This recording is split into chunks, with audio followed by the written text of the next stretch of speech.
Alright guys, this is Mr. Extra from Team Extra coming back at you with another deck profile, and we're going to do a very fun one by popular request because it's something I'm messing with right now.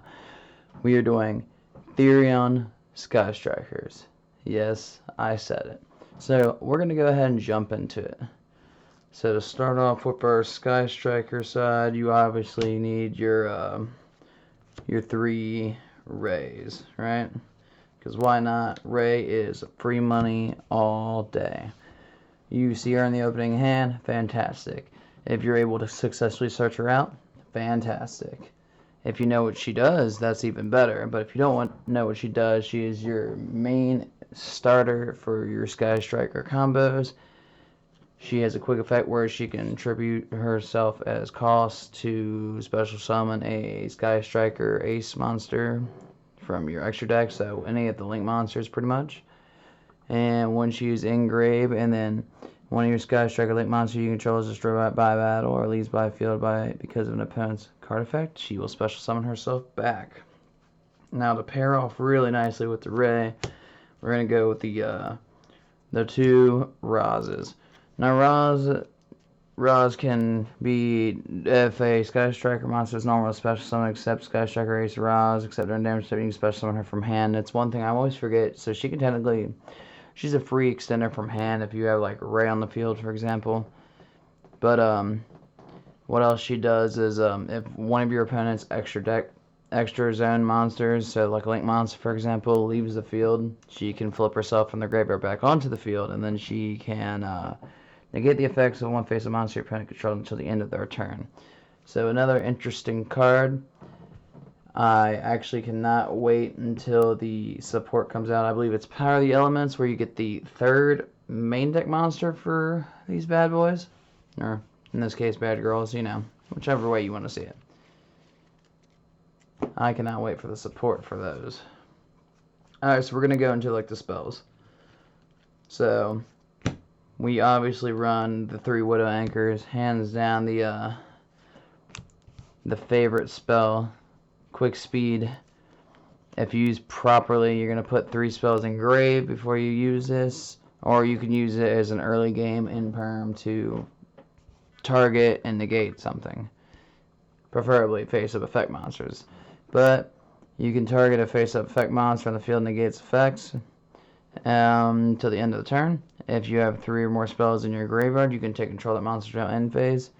And Widow Anchor is not once per turn, so you can just harass. You can harass them. You can steal their Mirror Jade. You can steal their DPE. None of that would be irrelevant, but one thing you need to remember about Widow Anchor is when you take their monster, you may not be able to use the effect, but you can still attack with it, so remember that.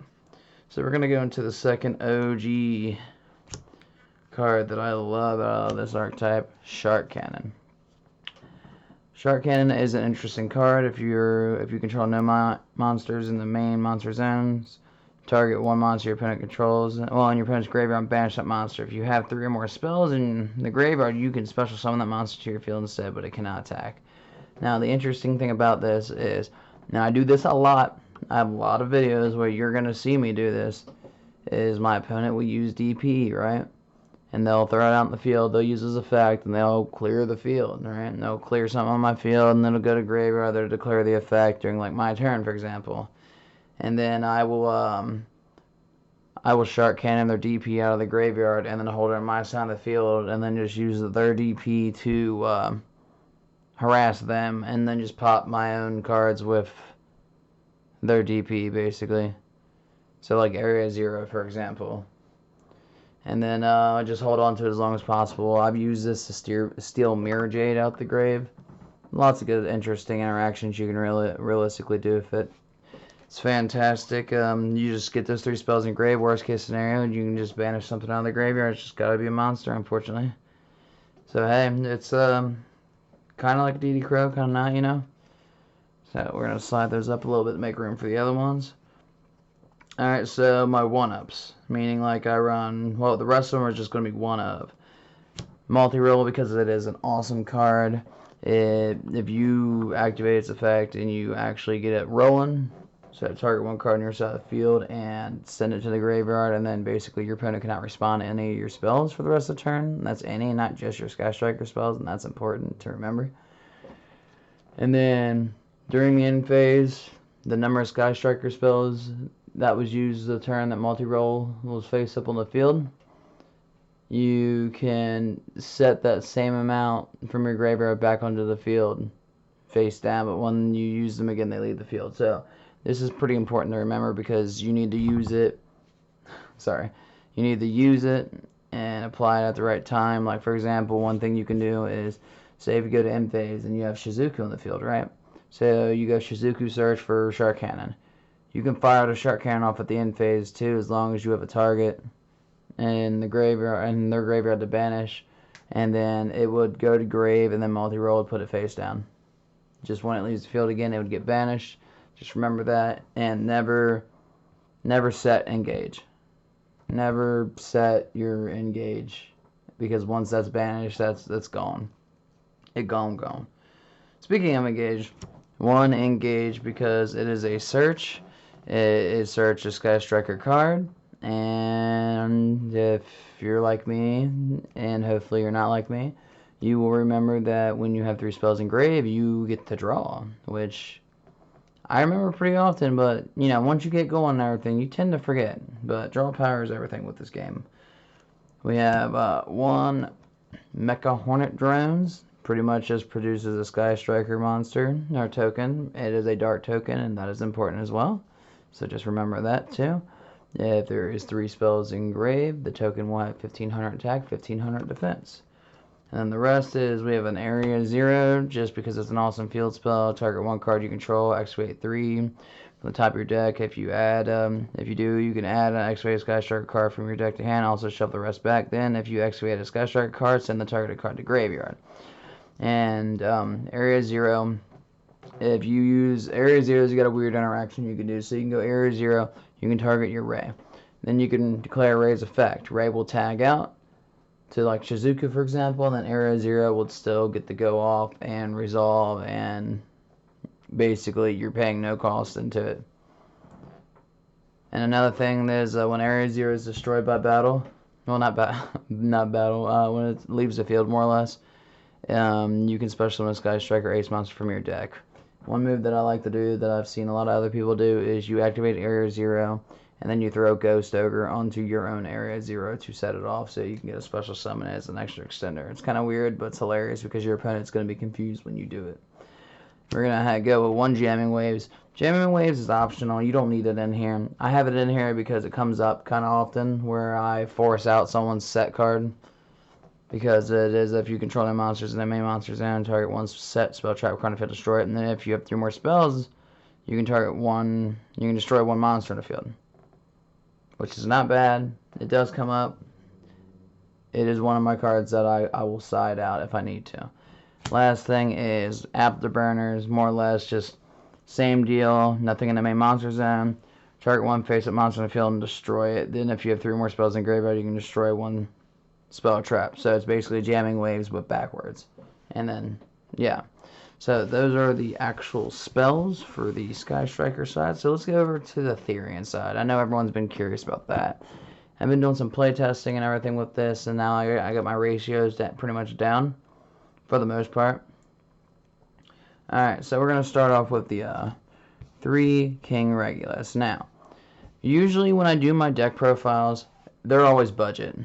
Now, I'm going to first start off by saying what the King Regulus is. I pulled 2 of the 3 of these out of boxes. So I didn't have to buy King Regulus at the current price of like 70 bucks. And then the other one I traded off my buddy. So, you know, yeah, lucky. So, King Regulus is a very interesting card. His effect is you can only use each of the following effects of Therion King Regulus once per turn. You can target 1 Therion monster or machine monster in your graveyard, special summon this card from your hand. If you do, equip that monster to this card. Now, it works with Sky Strikers because all your extra deck monsters are machine. Then its other effect is when your opponent activates a card effect, quick effect, you can send 1 Therion monster card from your hand or a face up on the field to the graveyard and negate that effect. So, Omni negate.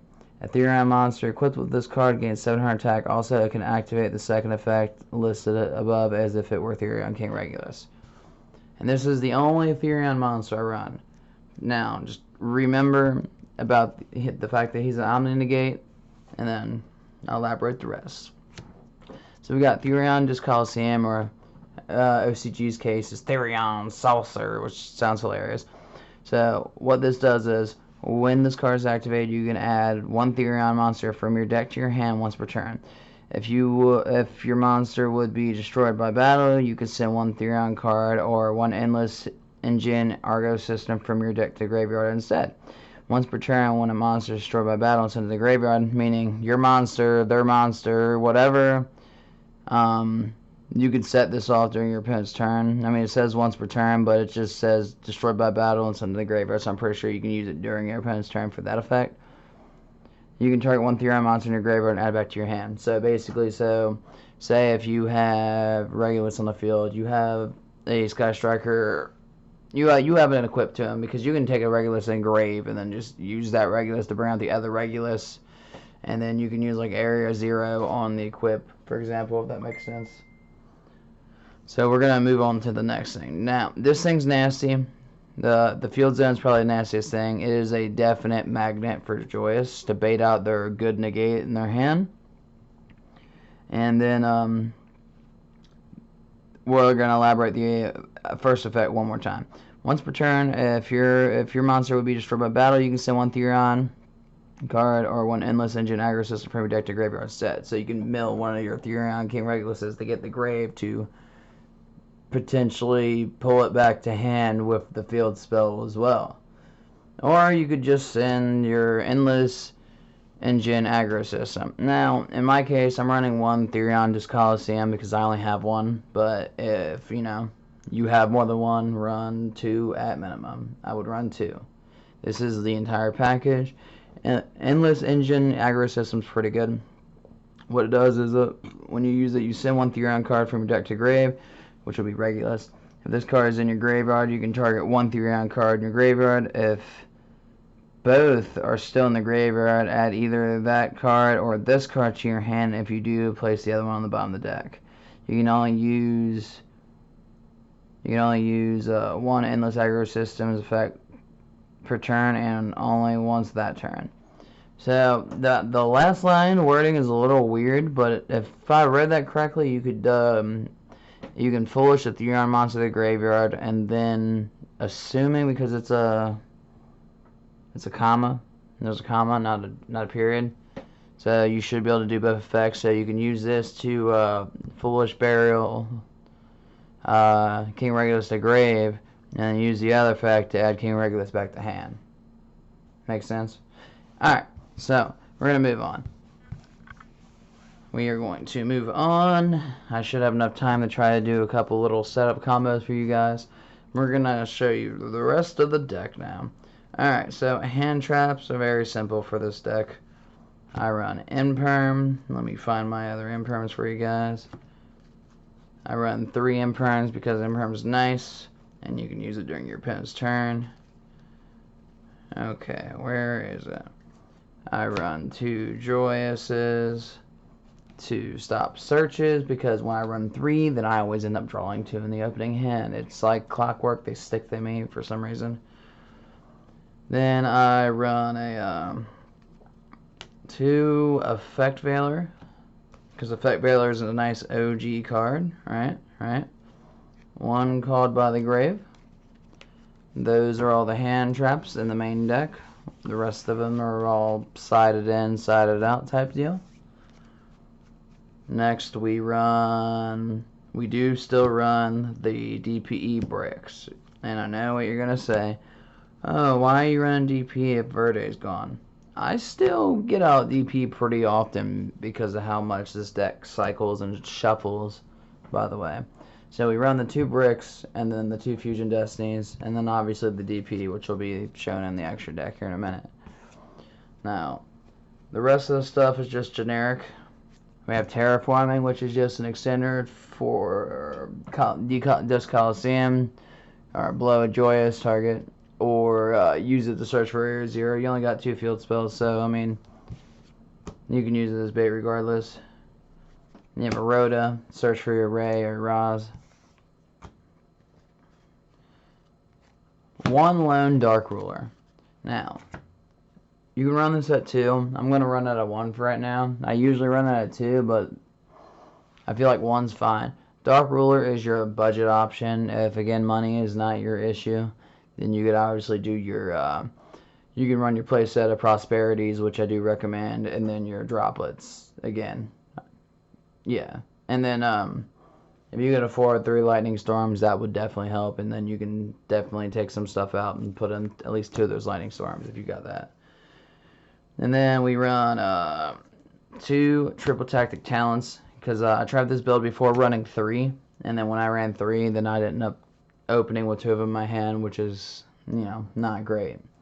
I mean, you could apply it, but at the same time, if you die in the following turn, then what's the point of having 2 in your hand if you don't get to use them both, you know?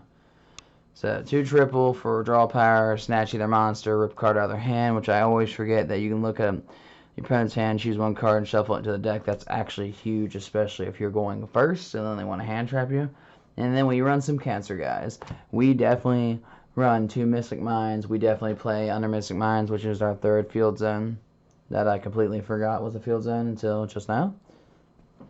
We do play under it. We are playing Striker. We are only going to have at most maybe 2 bodies on the field at a time, and that's going to be very, very rare, guys. Okay, so that is the main deck. We're going to go ahead and go into the extra deck. The extra deck's pretty self-explanatory, guys. So your first thing is we got the DPE, because DPE is still pretty good. We have our Nightmare Unicorn, who is our substitute since Verde is now banned. We have our access code for our other big boss monster, and yes, I do pull access code out pretty consistently. Let's see. We have 1 Dark Charmer, because Ray is a dark monster. I can Shark Cannon the dark monsters out. Another thing I like doing is I'll take like I'll have like Ray on the field, or Shizuku, or Ray, whichever. I'll have a monster on my side of the field. It'll probably be Shizuku though. And then I'll Shark Cannon their DP over to my side of the field, use Shizuku, and then DPE, link them off in the Dark Charmer, and then steal the DP and bring them back over again, and then just sit there and laugh at them.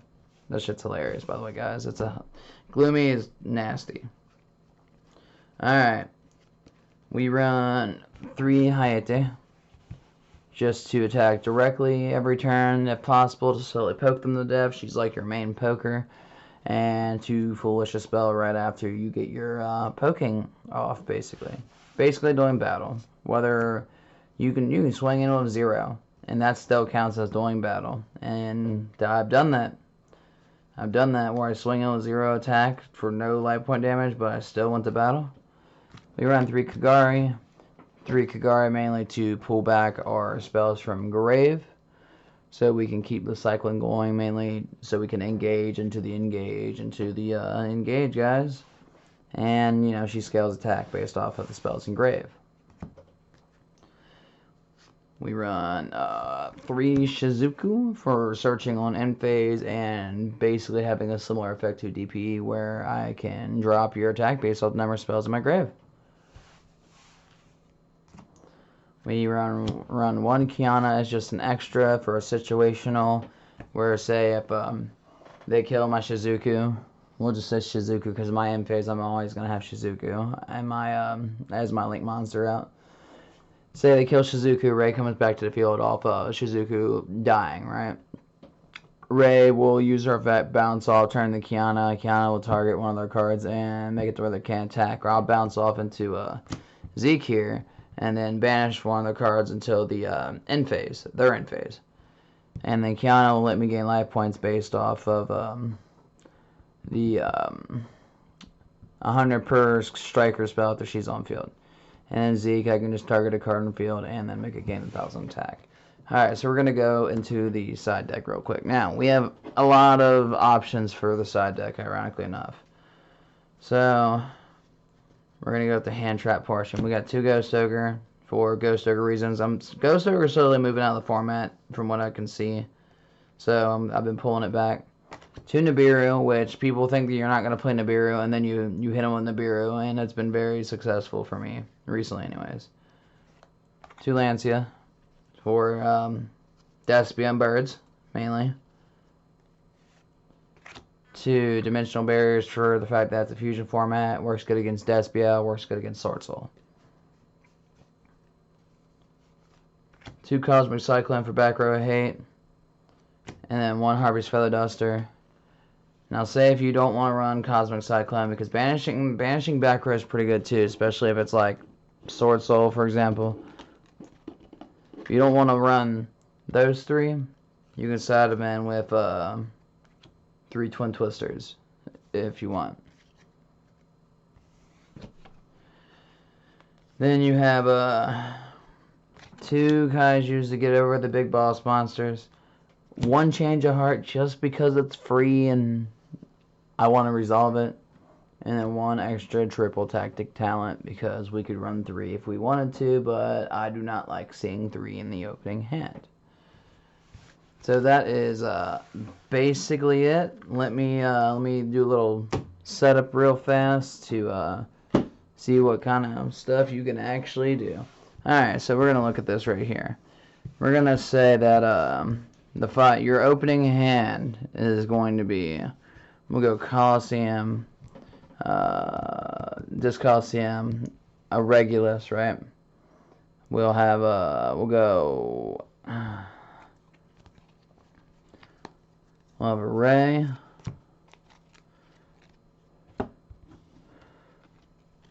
one striker spell. I'll just take a Widow Anchor, right? And then let's just go pick a random spell from here. And we'll just say, we'll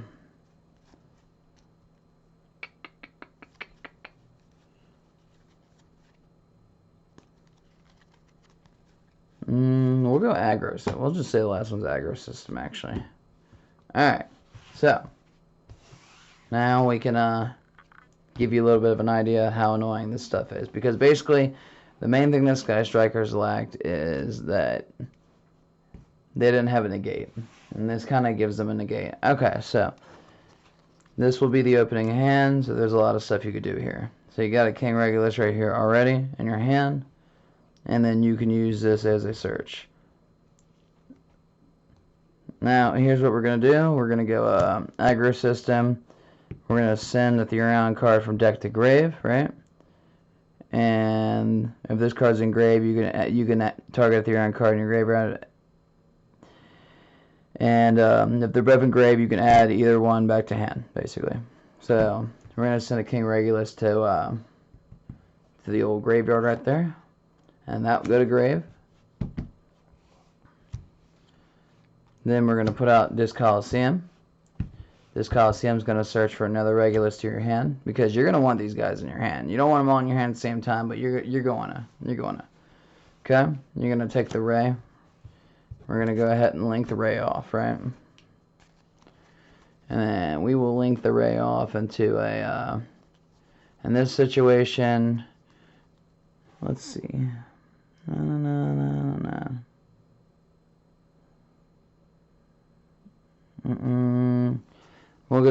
link her in like Kiana, right? Just to put something in the grave. We'll link the Kiana off into Shizuku. Then we'll use King Regulus's effect from hand. We'll take the Kiana. We're actually going to take the Regulus that's in the grave for several reasons. So we're going to take the Regulus, and then we're going to equip the Regulus to Regulus, basically. So not only does he have the Omni negate, which, funny enough, is he doesn't need to have stuff equipped to him for that negate. He just needs to be on the field. And then if there's another Therion monster equipped to him, he's going to gain 700. So he's at 3,500 right now. And then we're going to set this Widow Anchor face down. Alright? So we'll set that face down. Let's say your opponent goes to pass, right? When they go to pass, well, actually on end phase, we're going to go ahead and we're going to search with Shizuku real quick. So right here we will we'll go ahead and grab the engage to hand, right? Because I mean, our hand is currently a king regulus and engage. Okay. So they'd go. You're almost immediately. So let's say they go to start to do something on the first thing they do.